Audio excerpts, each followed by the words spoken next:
We are back. Once again, I want to thank Antoine from IUN for sharing all that information about College Goal Week. Once again, ladies and gentlemen, it kicks off this entire week, starting tonight via Zoom at 6 p.m., and then it's going to culminate on Friday where you get a tour of the university, and if you get one of those coupons, get yourself some nice little gear to show that you're a Red Hawk. I didn't even know they were called the Red Hawks, but it's a pretty cool jacket. So with that, we're going to kind of continue the theme, and there is a theme here. You'll see it in just a second. We're joined by the wonderful Miss Delta Jones-Walker, who is in studio right now. We had her we had you on the last time, and of course we talked many years ago, back when you were first kind of getting your thing out here, and we always appreciate the information you have.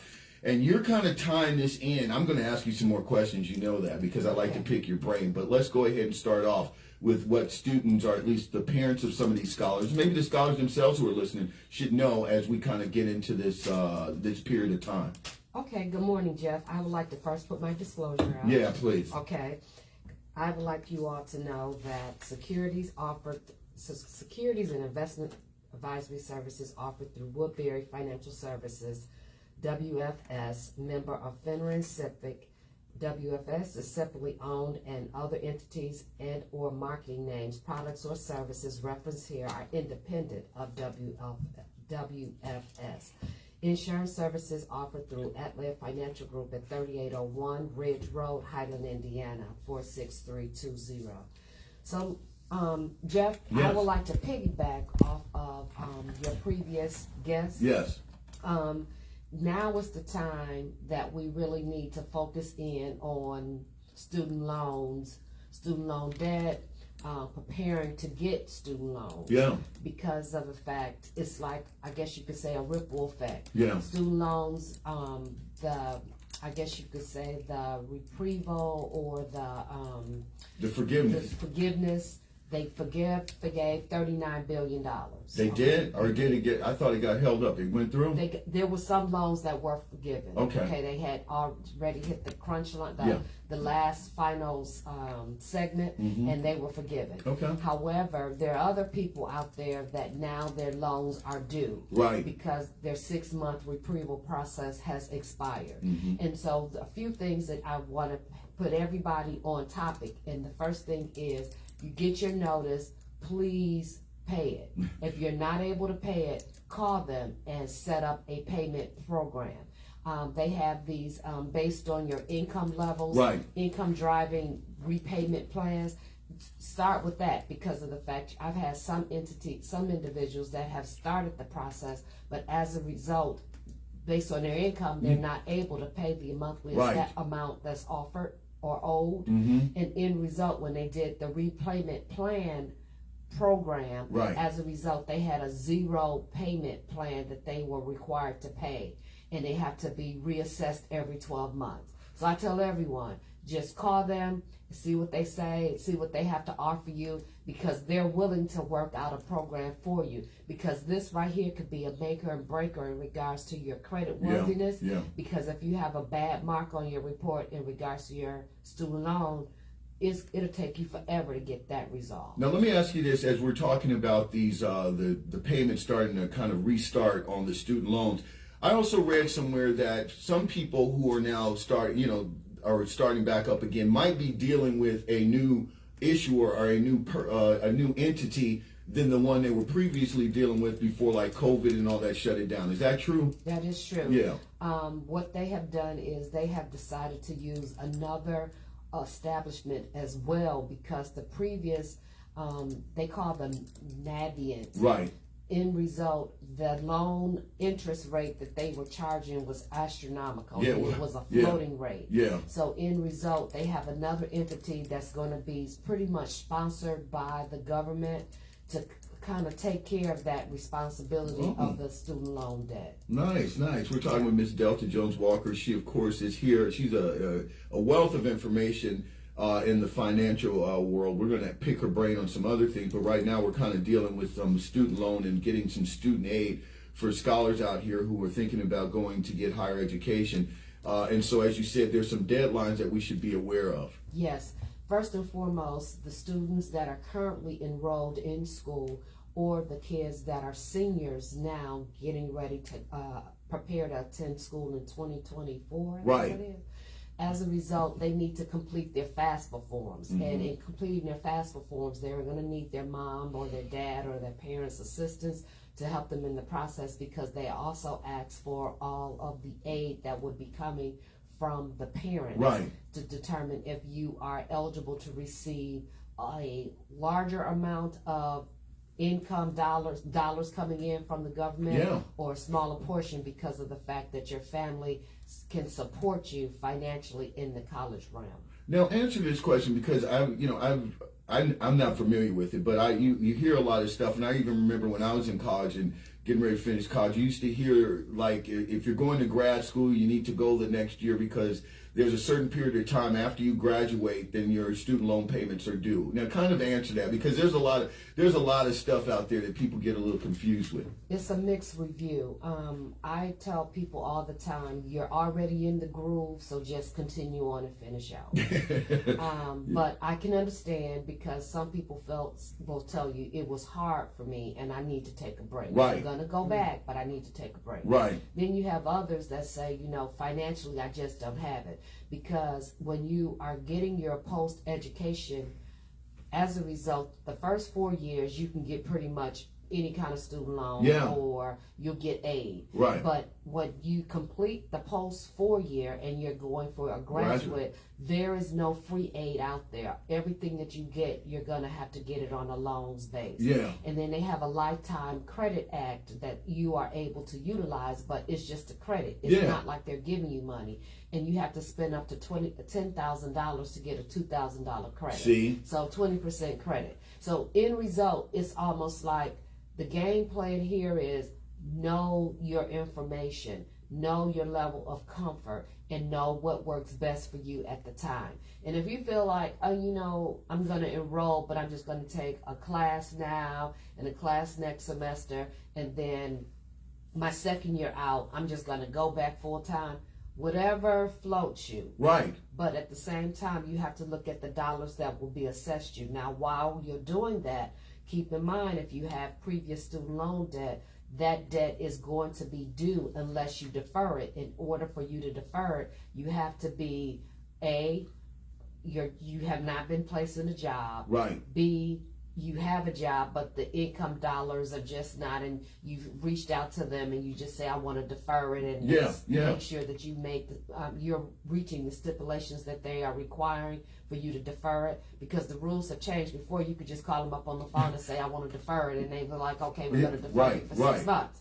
That's not happening now. And then last but not least, you just want to look to see if you have enough credit hours, because if you're saying I'm deferring because I'm going back to school to further my education, you need to be at least a part-time student, or you need to be carrying, I believe they say it is like 6 or 9 hours. Now let me ask you this, because you're touching on something that we talk about on the show a lot, and that is the way the job market is looking like. And one of the things that I've always known about you is you are about financial literacy and kind of education, particularly in our community and our demographic, because all of us, no shame in the game, kind of come to it a little bit late, and we kind of get behind it. And so what I'm hearing here in this conversation you and I are having is that there should also be a conversation about what it is that you want to major in and what kind of career you want to get into. Because I've given the example, and I've had somebody on the show where we've kind of talked about it, where, for instance, let's take social work, and not picking on social work, it's a very noble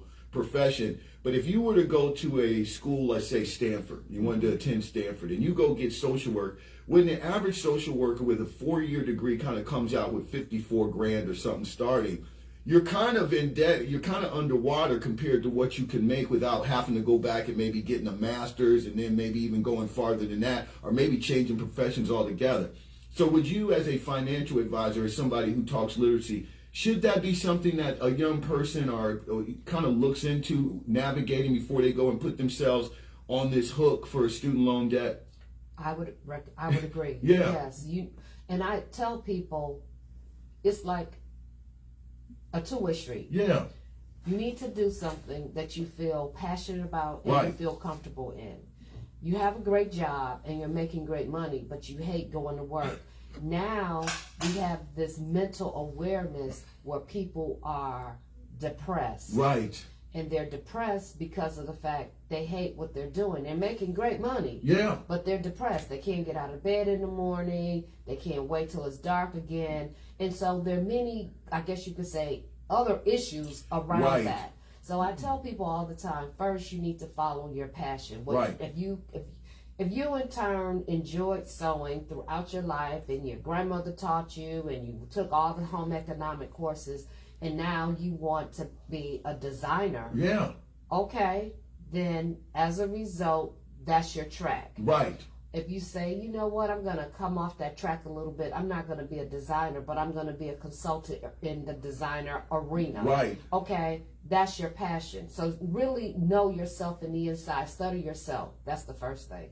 And then the second thing is a lot of kids always in the new generation, they will go to school and say, I'm going to do general studies the first year. Right. I don't know what I want to do. Right. And I don't want to waste, and a lot of kids say, I don't want to waste my parents' money. My parents are sending me here and I just don't know what I want to do. My parents said I had to leave. I was going to college. I was going to get a degree, but I don't really know. Right. So in result, I tell people all the time, you know, kind of study yourself. You know, what do you enjoy doing? And from that will be a very key component to help you understand or decipher what's the best job position for you going forward. No, because that's why I kind of went down this road, because as I was talking to you and listening to you talk, I was just kind of putting myself back to when I was kind of coming out of high school, and if I'd had a kid, you know, kind of how I would want to navigate, because I went to college and I remember having some classmates who were majoring in things like, you know, I had one friend who was kind of getting into, I guess, some kind of museum type of thing or whatever. Now, to her credit, she had someone in New York where she knew where she was going, but to the naked eye, and I remember having this conversation back in the day with my father, that was kind of like a useless degree, because unless you had an inside track on becoming a museum curator or something like that, you probably were going to come out, you needed a job, and you're going to be doing something that you didn't get a degree in. And so now you're paying for something, starting off, you're a young adult getting into the market in a big way, but now you're carrying a burden of debt that you're not using and you didn't have to have. That's why I think, as you were alluding to, you really kind of need to think this out. There's no way you're going to know where you're going to be in the next 5 years. Nobody's a fortune teller. You don't want to pigeonhole folks, but you do want to just do your homework so you can be kind of healthy out there financially when you kind of get out there and want to start having some purchasing power.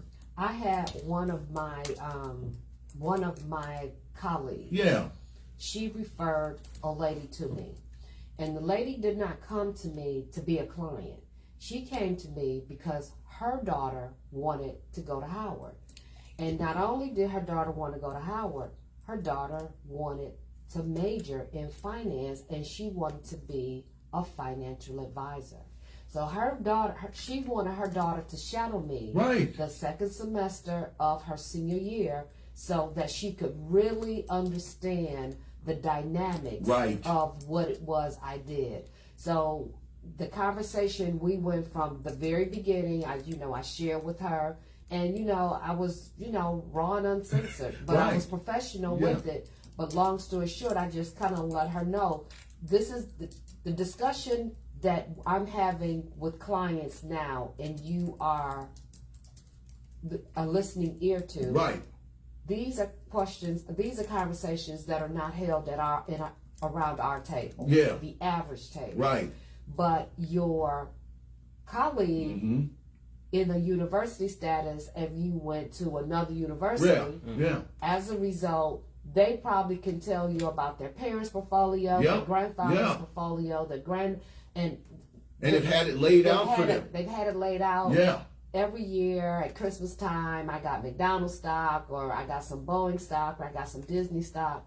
So let me just put you on Front Street, so when it hits you, it doesn't alarm you. Right. So first of all, you're doing an educational piece, but also you're getting to know your client.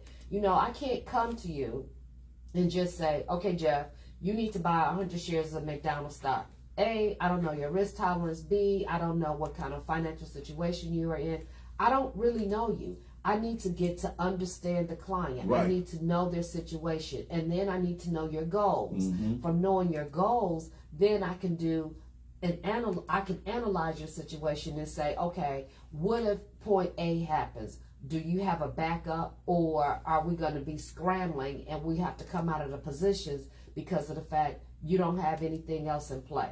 And you sit back and you're like, well, I really never thought about it like that. Nobody came to me from that perspective. Once all of that is, I guess you could say, washed out. Yeah. Now I know, A, what kind of dollars we have, the time horizon that we have, the risk tolerance that the client has, and then I can go and I can prepare a presentation to present to you.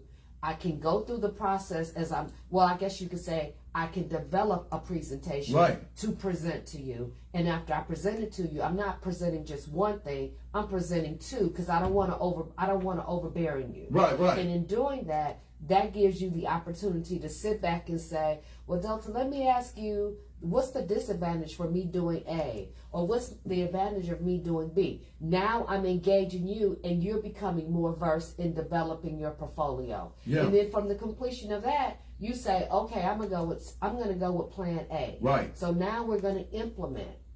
And after implementing, I monitor. I monitor with you. The first time you get your statements, you're going to be like, Delta, I got this statement. I don't really know what is going on. I can't read this. Right. What's a STK? That's the stock symbol. Okay, yeah, I remember you telling me that. Okay, but it gets to a point that people are very comfortable because of the fact I'm reiterating what I said to them before, and they may not be able to do my job. But if they're out about in a cocktail party, at a dinner party, out with some friends, and they start talking about their portfolios, they can speak and feel very intelligent. And some people have come back to me and said, Delta, I'm not trying to do your job, but people were asking me, are you a financial advisor? Because you knew so much, and they had advisors, but the advisors was not speaking to them, speaking at them, opposed to speaking to them. No, you know what I would also add to that, because your personality and the way you communicate is that I would also tell that young lady or that person who was shadowing you that once again, probably one of the more intriguing things to what you do is the relationship, because what you just got through describing is a very intimate relationship. Let's just be honest. I mean, you're asking people who at the time might be, at least the first meeting, might be complete strangers, and they have a need, and you have a service that kind of deals with that need. But after a couple of conversations, there's some very intimate details that are being given up. I mean, you're talking about your financial, your plans. You're kind of opening up your financial doors so you can, who somebody who's very versed in that field can look behind the curtain and see what's going on. And then I'm taking advice from you. So it's all about a relationship in addition to that wealth of knowledge that you have. And so I would just also add that, because you do have a great personality, and the times that I've talked to you, you convey what you know very easily, but you're also somebody that I believe you have integrity, and that's probably one of the things that makes your clients really secure in that. And I don't want to get that lost in the process, because there are a lot of times and I'm not just going to throw it on this younger generation, but I've seen it happen where people sometimes go and they see what you do, and they really don't understand about how you move and what really, like what's behind the curtain. And somebody can sit here and be like, oh, I can do what Delta does. I understand that. I get, but they don't understand that part of your success is that you have a relationship. There's some trust there, and it has to be earned. It has to be given. And that's also something that young people need to understand too. You got to have integrity. You can't go out here and just chase the dollar and do whatever it takes to get the dollar, because you won't last long. All dollars are not good. Absolutely. And what I will say is, I make it happen for everyone. Yeah. I'm just going to be very open with that. I'm the financial doctor. Yeah. I undress you financially to see what is going on. In result of me doing that, I can in turn tell you, okay, this is what your goal is. This is what we need to take care of in order for you to live the life that you want to live.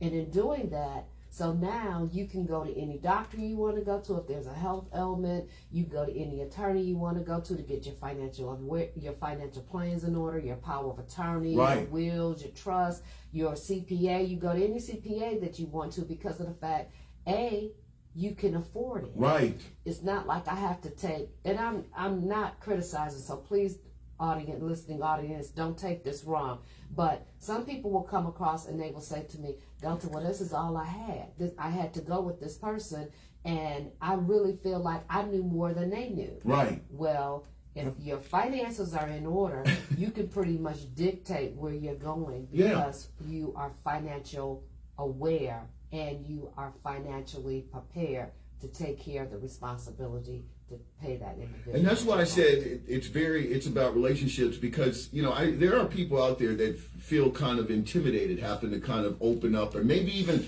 self-reflect about where they are. It's very easy to kind of just live in the moment and spend what you think you have, and even live off the credit card, and a lot of these stories that we hear from folks. And so when you sit before somebody and he or she is very honest with you, because this is the relationship, and they can help you, but they need you to be honest with yourself and be honest with them about what what you can spend per month and what you just really can't, and what you need and what you don't need. And some people don't really like to hear that at times. Well, this is what happens when we're doing the profile appointment, which is the second appointment. Yeah. And I'm just asking you, and I tell people this second appointment is going to take 1 hour and 10 minutes. And I'm very... You've gotten it down to a science. I have it down to a science. I'm a student to the craft. Yeah. And as a result of that, I know what brings on anxiety for a client. Right. And that is that balance sheet. That is that expense worksheet. So I already know how this is going to play itself out, and so I'm just sitting there and I'm making them as easy as possible, making this conversation as easy as possible. But where it's going. But I know where it's going. So I'm laughing with them. I'm just like, okay, so let's talk about this. Okay, so we're talking about housing, mortgage, insurance.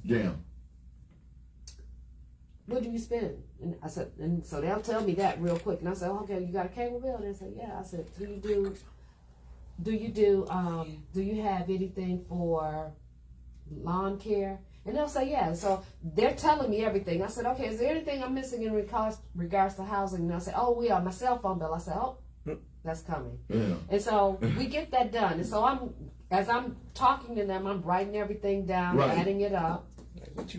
And then I go all the way down. I go down to what you put into your 401k. Do you have any student loan debt? Do you have any credit card debt? Do you travel? Do you go out with your girls? I mean, everything. And so the stickler always is for men as well as for females. Yeah. So it doesn't matter. Yeah, I believe it. Clothing. Oh. So I said, okay, how much do you spend for clothing a month? They're like, oh, I don't really buy clothing every month. Okay, that's great. So what do you say? Every quarter? Mm-hmm. Once a year? Oh, let's just say twice a year. I said, okay, how much you spend? Oh, let's say $2,000. And I said, you look at this shoe. Don't look at me. Don't look at me. Okay, so those shoes you have on, how old are they? I just bought them last night. Okay, that's great. So it should be real fresh in your mind how much you spent for them. Now it's getting uncomfortable. Oh, dang. Okay. That satchel that you got on you. Yeah. Delta, I bought that when I was out of town. Okay, it was a great buy. Okay, this is great. I just need to know how much did you spend. Stop judging me. So long story short, that $2,000 number has increased to like $5,000 or $6,000 easily. So what happens is when I'm done, I done asked all the questions in regards to the expenses, and so I've tallied as they're talking because they're dragging out on some of the questions they're thinking. Right. Okay, and I'll say, excuse me, let's go back a page. Let's go back to your income. You got a pay stub with you? And they're like, yeah, I do. Let me see it. So let me see the pay stub. So I look at the taxes that have been paid over the years. So I said, okay, you're making $500,000, and you spend about $120 in taxes. Right. Okay, so really you made about $380. They're like, yeah. I said, okay, and you put $30,000 into a 401k and a profit share, because the max that you can put in a 401k is $22,500 if you're over the age of 50. Right. Okay, and so they're like, yeah, where you going with this? And I'll say, because you have a surplus because you have 380. I've taken away the $30,000. Okay, so now we're roughly at 350. Mm-hmm. But your monthly expenditures, I have multiplied them by 12, and I'm at $220,000. So help me understand where. And so now it's just like, how much? Yeah. What? I said, okay. We're going to end this appointment for today. I'm going to give you a notebook. You gonna end this appointment? You gonna send me home like that? I need you to write down all of your expenses for the next 7 days. In 7 days, I need you to come back. So your appointment's going to be next week, same time. Yeah. And I need to see that so I can determine where you're spending money that you have not realized. And most times it's coming from people utilizing swiping their debit card and not making note of that. See, you know what? You just made me feel very. You make people like feel like we got to do some homework because I'm over here thinking of it. I'm actually sitting across from you. I'm like, she is so right. Oh my goodness, this is amazing. Yeah. So this is exactly what a Delta Jones Walker experience feels like, huh? Yeah. Like I'm feeling right now, a little sweaty under the collar. Okay, all right. That's it. That's it. But it's all good. It's all good. At the end of the day, I have happy clients. Right. I have clients that are out of debt. Are you going to put me on allowance? Is that what's going to happen? You're going to put me on an allowance, aren't you? I'm going to get you on track. We're talking with Miss Delta Jones Walker. I appreciate, if you're just tuning in right now and you heard just a snippet of this, you know that she knows exactly what she's talking about. But one of the reasons she was here, oh, by the way, shout out to you. After you leave here, you're going to be the guest of honor, I believe, over at our girls' establishment. That's Silver Mondays at James Breakfast Club. The beautiful eating establishment located in Northwest Indiana, 26 in Broadway in beautiful Gary. Of course, what time does that start?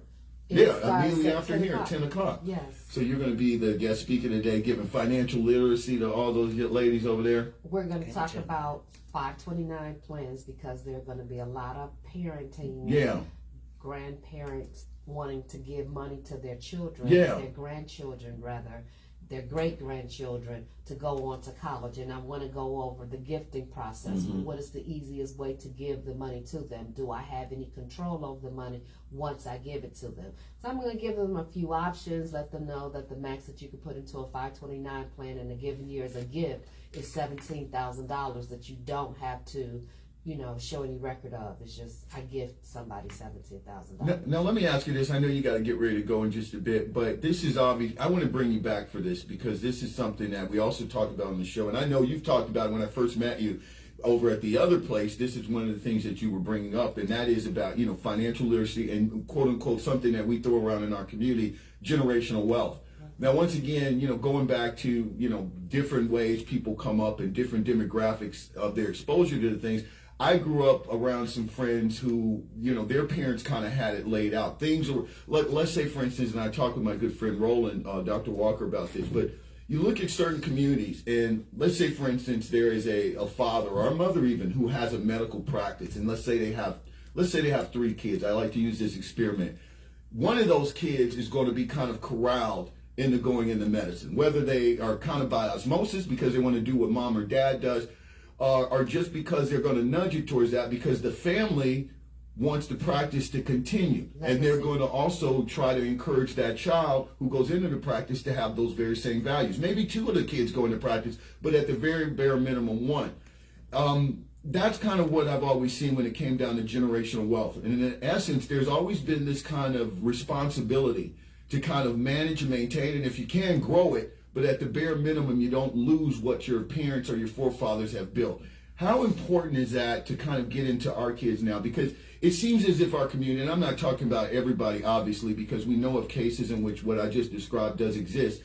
But I see a lot of instances in which people like, people in my generation and maybe older had parents who had successful businesses or had successful practices, whether it be in law or what have you. But they just kind of wanted to do their own thing and literally walked away from it. And then, of course, the parent ended up selling it or letting it kind of dissolve.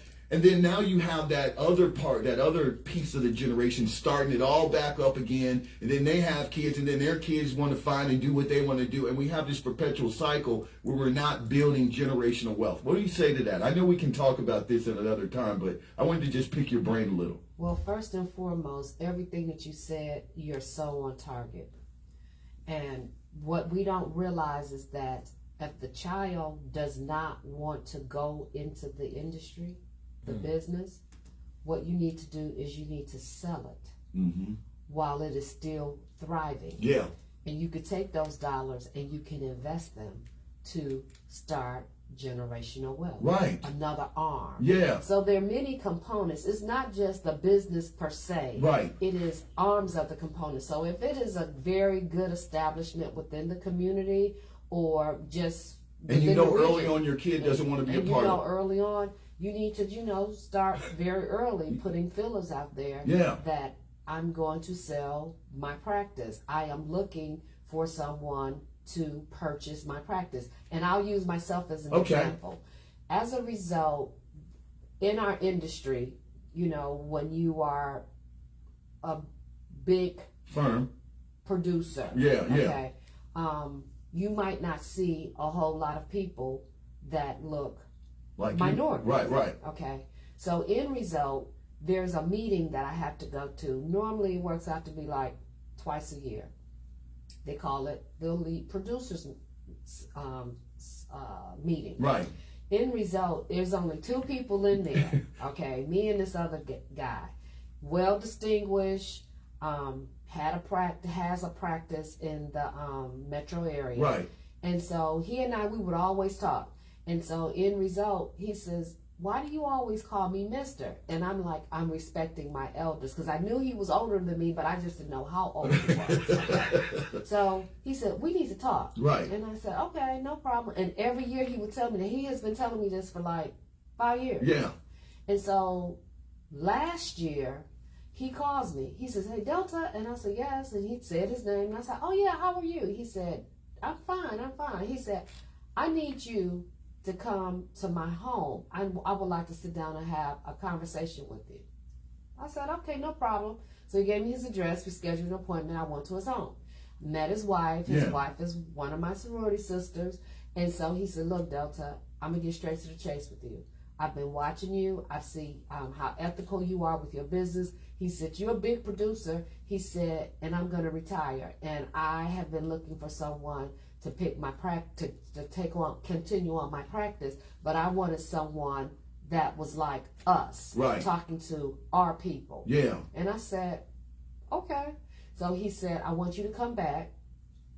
He said, "I want you to reach out to our broker dealer and just ask them what's the process. How do we do it?" And so I said, "Okay." He said, "But I want your bio." So I gave him my bio. He came back to me. He says, "Delta," he said, "you sit on all these boards and you do all of this information and you still produce at the level that you do. I should have worked for you." Oh. And I said, I laughed. He said, "I'm serious." So he was asking Sell me this business and you will. So he said to me, "So can you tell me your systems? How do they work?" So I was telling him, my staff and what it is that we do. He was like, "Oh my God." He said, "You are really pushing the information out there to the client." I said, "Yes, because my clients, if I take care of my clients, they're going to take care of me. I don't have to do any cold calling or anything of that nature because my clients are going to refer me." We're going to refer you. Okay. So long story short, I purchased his book.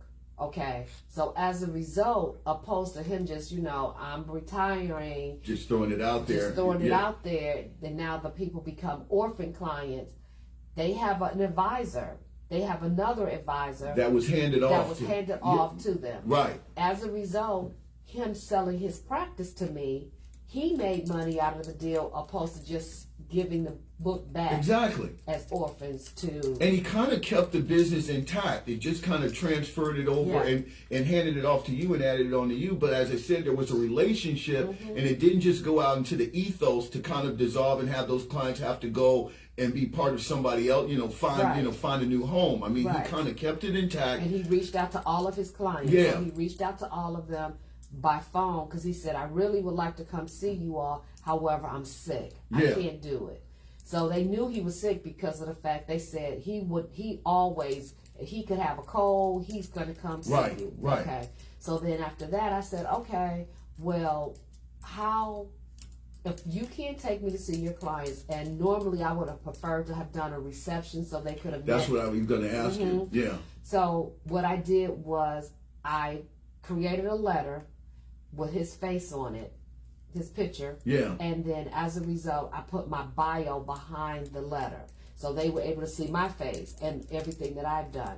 And we mailed it out to all of his clients. And then January 31st, my office started calling his clients so I could have a 15-minute segment with them over the phone. Yeah. Introducing them so they can have a voice to a voice, letting them know that once everything clears up, because we were still coming out the ending of COVID, that I will come and see them. But if they have any questions, I'm just a phone call away. Yeah. And that's what I did. And you know what? That's probably the exact same way that a father, or once again, a mother who's let's say a medical doctor or a lawyer, would notify their clients about their sons or daughters taking over. I mean, it would be a very official announcement. Be like, look, I know it's my kid, but you can trust that I want to introduce you to them, and I want you to meet them. They're very qualified, but wanted to give you the formal introductions. And that's exactly what he did for you, and good stuff. So that's the second part. So yes, we need to come back so we can go over the different portions of legacy building. There you go. It's always fun. You know that. I love picking your brains. Do you feel exhausted like you made me when you were describing that office evaluation in your office? Because I was sweating. No. We're talking with Miss Delta Jones Walker. We appreciate when she comes in here. Really, really. Go check her out. Give her your logistics out here. So my office location is 3801 Bridge Road in Highland, Indiana. I am right across the street from Beachy. So if you're driving down Ridge Road, I guess that is west, you'll see me on the right-hand side of the street. Yeah. And my office telephone number is 219-513-3710. And you can also go to our web address, which is www.atledfinancial.com if you would like to schedule a complimentary consultation. And follow me on Facebook, on Twitter, and LinkedIn. Absolutely. And you're on that good side of town in Highland, too. I bet you all eat good lunch over there, you and your employees, don't you? No, you're cautious. You have to be cautious of your eating. That's right. I can't. I forget who I'm talking to. I'd be sitting over there ordering from some of those restaurants, and you'd be judging me. I don't pay you that much. No. Oh, no. No, I'm just playing. Okay. Just always a beautiful experience. I want to thank you once again. Once again, you're going to be at Silver Mondays over at Jay's Breakfast Club in just a bit. It starts at 10, so we're going to let her get out of here. I want to thank Miss Delta Jones Walker as always. All right. Thank you again for having me. Take care and have a great day. All right.